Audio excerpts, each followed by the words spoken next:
বলেন কেন লাগে কিনা? নামাজ পড়া ভালো না খারাপ? চুরি করা ভালো না খারাপ? এটা বোঝার জন্য কি বেশি জ্ঞান লাগে?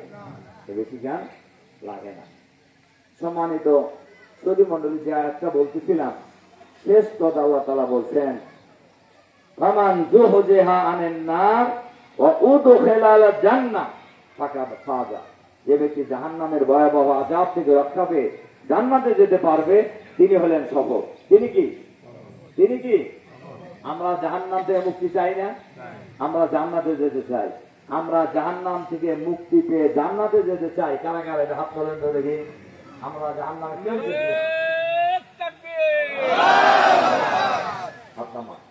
আল্লাহকে সাক্ষী দেখলাম যে আল্লাহ আমরা জাহান্নামে যেতে চাই না, আমরা জান্নাতে যেতে চাই। সুবহানাল্লাহ বললেন না একবার?